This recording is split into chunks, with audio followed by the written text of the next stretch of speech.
একটা অদ্ভুত কোম্পানি। কোম্পানিটা একটা পেনি কোম্পানি ছিল।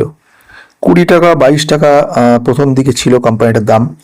সেই কোম্পানিটা একদিন হঠাৎ করে আকাশে উঠে গেল, এত বিশাল রিটার্ন দেওয়া শুরু করে দিল, এবং সেই রিটার্ন দিতে দিতে 5 বছরের মধ্যে কোম্পানিটা 4000% বেশি রিটার্ন দিয়ে দিয়েছে।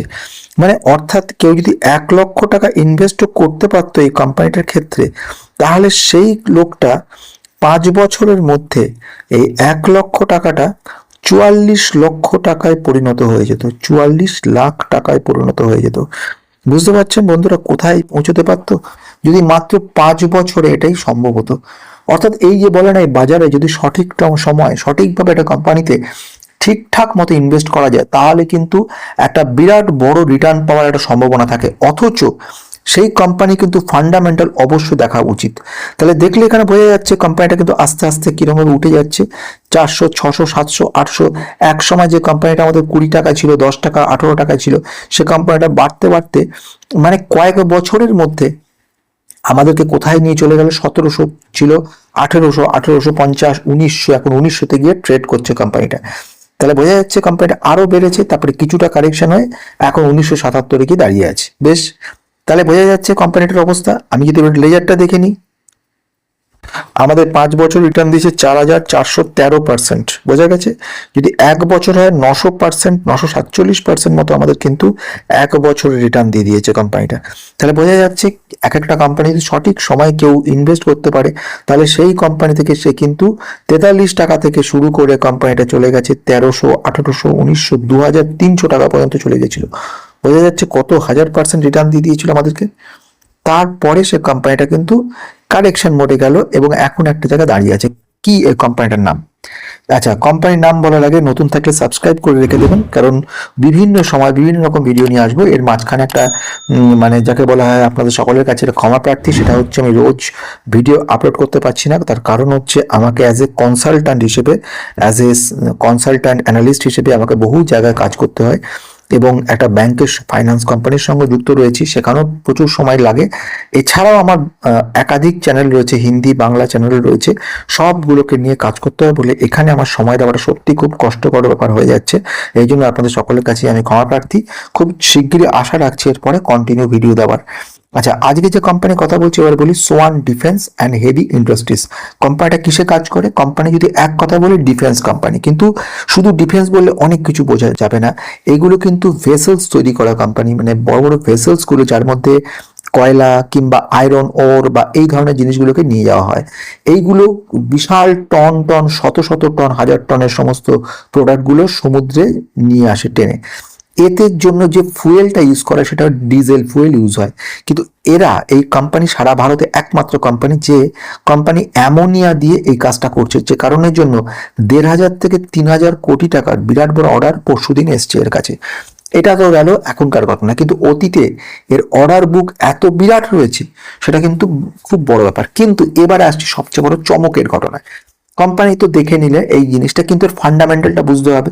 যদি ফান্ডামেন্টাল না জানেন তাহলে কিন্তু সবটাই ব্যর্থ হয়ে যাবে। তাহলে আপনাকে ফান্ডামেন্টাল যখন যাবেন, তখন আমি কিন্তু বলবো কোম্পানির রিটার্নের দিক থেকে আপনাকে 100-র মধ্যে 90 হয়তো করতে পেরেছে, কিন্তু ফান্ডামেন্টাল যখন আপনি যাবেন, সেখানে কিন্তু আমি একবার আপনাকে বলবো 100-র মধ্যে 15-র বেশি দেওয়া যাবে না। কেন 15 বেশি দেওয়া যাবে না সেটা নিজের চোখে আপনি দেখুন, দেখে তারপরে বলবেন।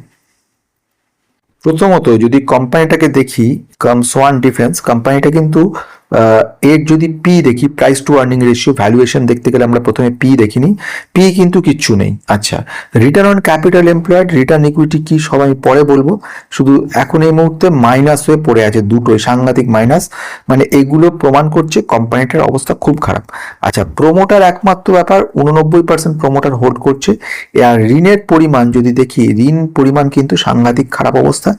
40, মানে হওয়া উচিত 1 বা তার কম, সেখানে 40 গুণ ঋণ। আমি যদি এটাকে ডেপ্ট টু ইকুইটি রেশিও বুঝিয়ে বলার চেষ্টা করি, আপনার কাছে মনে করুন এই মুহূর্তে 100 টাকা আছে, ঠিক আছে?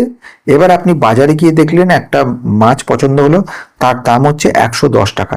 তাহলে আপনি এক বন্ধুর সামনে ছিল দোকানে, তার কাছে 10 টাকা ধার নিলেন। তাহলে এখানে আপনার ডেপ্ট টু ইকুইটি রেশিও কত হলো জানেন? সেখানে 1:10, মানে 0.1 হলো আপনার ঋণের পরিমাণ। তাহলে পরের দিন আপনি যখন বাজারে আসবেন, প্রথম কাজ কি হবে? বন্ধুর 10 টাকাটা ফেরত দেওয়া। তারপরে আপনি যদি 100 টাকা নিয়ে আসেন, তাহলে 90 টাকার বাজার করে ফিরতে হবে। কিন্তু যদি উল্টো কাজটা হয়, আপনি 100 টাকা নিয়ে এসছেন, কিন্তু বন্ধুর কাছ থেকে আপনি 1000 টাকা ধার করেছেন, বোঝা গেছে? এবারে আপনার রেশিওটা কত হবে? 10, ডেট টু ইকুইটি রেশিও, অর্থাৎ আপনার অ্যাসেটের তুলনায় লাইবিলিটি 10 গুণ বেশি। এই কোম্পানি সেটা 40 গুণ হয়েছে। এটা কি বোঝা যাচ্ছে? নিশ্চয়ই বুঝতে পারছেন। ইপিএস যদি কখনো নেগেটিভ হয়, জানবেন সেটা খুব ভয়ানক অবস্থা দাঁড়াচ্ছে। সব থেকে বড় কথা হচ্ছে, এই তো দাঁড়ালো সেলস গ্রোথ আবার কিন্তু ভালো দেখাচ্ছে, পিজি কোনো কিছু দেখতে পাচ্ছি না। আমরা যদি ক্যাশ ফ্লোর মধ্যে যাই, cash floor profit from operation লক্ষ্য করে দেখবে, প্রফিট অপারেশনের অবস্থা কিরকম খারাপ অবস্থা। সব নেগেটিভ চলছে, মানে অদ্ভুত ব্যাপার। শুধু 19,495 কোটি টাকা হঠাৎ করে দুম করে কোথা থেকে প্রফিট অপারেশন চলে এলো? এত বছর ধরে শুধু নেগেটিভ নেগেটিভ, তার মধ্যে এই টাকাটা চলে এলো কোথা থেকে? এই টাকাটা হলো কোম্পানিটাকে বিক্রি করা হয়েছিল, তার বদলে যে লাভটা এসছে সেখানে এইটা, মানে এখানে একটু গল্পটা বলে রাখা দরকার, তাহলে বুঝতে সুবিধা হবে। আগে একটা কোম্পানি ছিল রিলায়েন্স বলে, রিলায়েন্সের একটা company, Reliance naval and engineering বলে, সে কোম্পানি শুধু লস আর লসে চলছিল। এই কোম্পানিটাকে সোয়ান গ্রুপ ওটা কিনে নেয়। কিনে নেওয়ার ফলে এর ফলে সোয়ান গ্রুপ কিন্তু মালিক হয়ে যায়। আমি যদি প্রোমোটার হোল্ডিং এ যাই, তাহলে ব্যাপারটাকে একটু ক্লিয়ার করতে পারবো। প্রোমোটার হোল্ডিং একটা সময় দেখবেন জিরো হয়ে গেছিল, নিশ্চয়ই দেখতে পাচ্ছেন এখানে। সেই জিরো হয়ে যাওয়া প্রোমোটার হোল্ডিং এর ক্ষেত্রে 0.094% হলো, মানে এইখানে সোয়ান গ্রুপ কিনে নিল। সোয়ান গ্রুপ এতদিন পর্যন্ত রেখে দিয়েছিল তাদের কাছে, এবারে তারা স্লাইটলি বিক্রি করেছে, এই 94.91 থেকে 89% হয়েছে, স্লাইটলি বিক্রি করেছে। আর এর আগে পাবলিকের কাছে ছিল 91%, সেই পাবলিক এখন মাত্র 4% রেখেছে, মানে এইভাবে ডাইরেক্টলি এরা কিনে নিয়েছে। তো বোঝা গেল ব্যাপারটা। এবার আসছি কি, ফাইনাল জায়গায় যাচ্ছি। এই ধরনের কোম্পানিগুলোতে এখন দারুণ প্রফিট করেছে, রিটার্ন ভালো দেখিয়েছে, সবকিছু খুব ভালো ঘটনা। কিন্তু ব্যাপার একটা প্রশ্ন থেকে যাচ্ছে, আমাদের কোয়ার্টারলি রেজাল্ট একবার দেখে, যেমন সেলস গ্রোথ কিন্তু এবারে একটা চমক দেওয়া সেলস গ্রোথ করেছে, 236 কোটি। নর্মালি গত বছর মাত্র 5 কোটি হয়েছিল, 236 হয়েছে, খুব ভালো সংবাদ।